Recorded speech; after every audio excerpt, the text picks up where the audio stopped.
Hi hello good evening అండి, అందరికీ నమస్కారం. Welcome to our channel Bhagyalakshmi Raghupatruni channel. ఈరోజు ముల్లంగి టమాటా కర్రీ చేస్తానండి. హెల్త్కి చాలా మంచిది ముల్లంగి అంటే చాలామంది ఇష్టపడరు, కానీ ఈ విధంగా ఉంటే అందరూ ఇష్టంగా తింటారు. ఎవరు కూడా వద్దు అనకుండా తింటారు, అంత బాగుంటుంది కర్రీ. సో మా ఇంట్లో అయితే నేను మా హస్బెండ్ తింటే ఇద్దరి కోసమే కొంచెమే చేసా కర్రీ. దీనికోసం ముల్లంగి ఒక 2 దుంపలు తీసుకున్నాను, ఒక 2 ఆనియన్స్, ఒక 3 టమాటాస్, పచ్చిమిర్చి, కరివేపాకు అండ్ శనగపప్పు, మినప్పప్పు, ఆవాలు, జీలకర్ర ఇంగ్రీడియంట్స్ అన్నమాట. ఇంకా పాన్ పట్టుకొని అందులో ఆయిల్ వేసుకొని కర్రీ అయితే చాలా బాగుందండి. మీరు కూడా ఈ విధంగా ముల్లంగి వండి ట్రై చేయండి. ఇది చపాతీకి పుల్కాలకి చాలా బాగుంటుంది అండ్ రైస్తో కూడా చాలా బాగుంటుంది. వేడివేడి రైస్లో కలుపుకొని తింటే అసలు చాలా అద్భుతంగా ఉంటుంది. టేస్ట్ అయితే వేరే లెవెల్. పెద్దగా ఇందులో ఏమి వేయాల్సిన అవసరం లేదండి, చాలా సింపుల్గా వండుకోవచ్చు. కూర చూస్తేనే తినేయాలి అనిపించేంతలా ఉంటుంది కర్రీ. చెప్తున్నాను కదా, ముల్లంగి ఇష్టం లేని వాళ్ళు కూడా ఇష్టంగా తింటారు, అంత బాగుంటుంది ఈ విధంగా వండుకుంటే. ఆయిల్ వేసుకొని అందులోని పచ్చిమిర్చి, ఆవాలు, జీలకర్ర, పోపు దినుసులు అన్నీ వేసుకొని, కరివేపాకు అన్నీ వేసుకొని, ఇంకా పసుపు కూడా వేసుకొని బాగా కలిపి పెట్టుకోవాలి.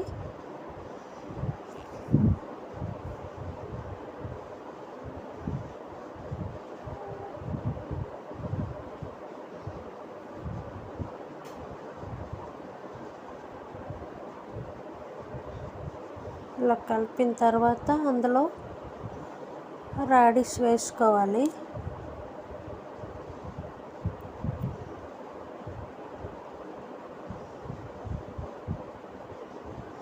చిన్న అల్లం వెల్లుల్లి పేస్ట్ వేసుకున్న బాగుంటుంది, కానీ నేను వేయలేదండి. అల్లం వెల్లుల్లి పేస్ట్ స్కిప్ చేశాను. మీకు కావాలనుకుంటే వేసుకోవచ్చు, బాగుంటుంది అల్లం వెల్లుల్లి పేస్ట్ చిన్నది వేసుకుంటే. నేనైతే వేయలేదు.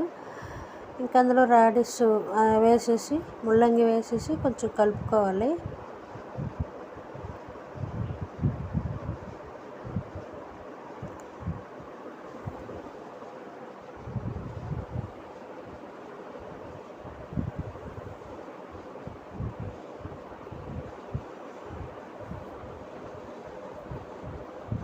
ముల్లంగి తింటే ఒంటికి చాలా మంచిది అంటారు. పచ్చి ముల్లంగి తింటే చాలా మంచిది అంటారు, కానీ తినలేము, ఘాటుగా ఉంటుంది కదా, కారంగా ఉంటుంది.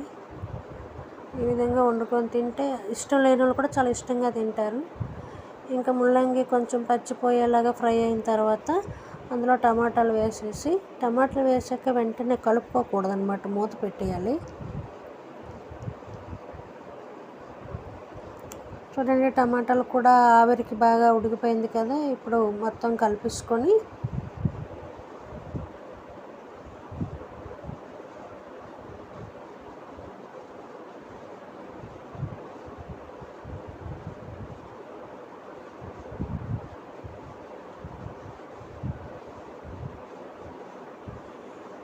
అందులో టేస్ట్కి సరిపడ్డ సాల్ట్, కారం వేసుకోవాలి. మాది మసాలా కారం కాబట్టి వేరే పౌడర్లు ఏవి యూజ్ చేయలేదు.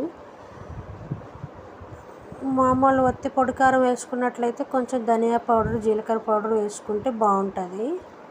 నేనైతే మసాలా కారం అన్నీ అందులోనే వేసి పట్టిస్తాం కాబట్టి ఇంకేం వేయాల్సిన అవసరం ఉండదు మా కారంకి. కారం పట్టించేటప్పుడే ధనియాలు, జీలకర్ర, మెంతులు, శొంఠి, ఇంకా ఇంకేమంటారు మిరియాలు అన్నీ పట్టిస్తామండి. కారం పట్టించేటప్పుడే మిర్చిలో వేసి పట్టిస్తాం, గిన్నె పట్టిస్తాము. అందుకే మసాలా కారం స్మెల్ బాగుంటుంది, ఇంకేం వేయవసరం ఉండదు ఈ కర్రీకి కూడా. ఇంక ఈ కర్రీకి టేస్ట్కి సరిపడ్డ సాల్ట్ అండ్ కారం వేసుకొని కొంచెం కలుపుకోవాలి బాగా.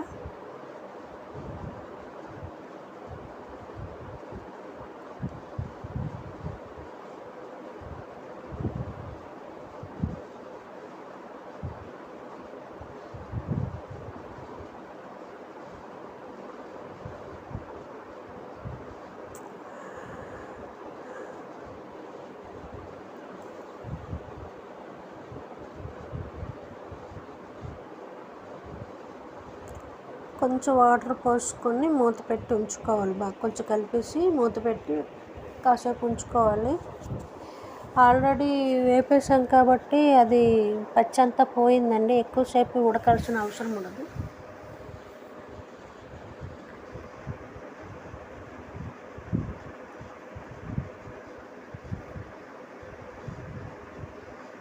మూత పెట్టి కాసేపు ఉంచుకుందాము. ఒక 10 మినిట్స్ వరకు సిమ్లోనే ఉడకపెట్టుకొని, అది సిమ్లోనే పెట్టుకోవాలి.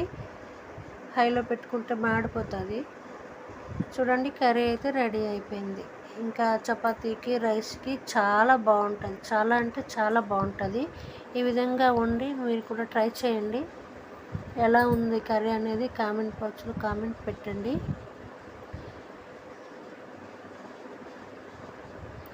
ఇంక వేరే బౌల్లోకి తీసి సర్వ్ చేసుకోవడమే.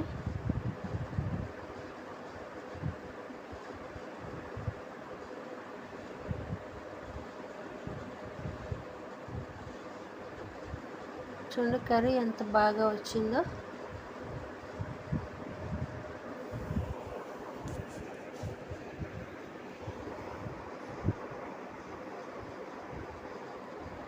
కలర్ఫుల్గా చక్కగా వచ్చింది కదా.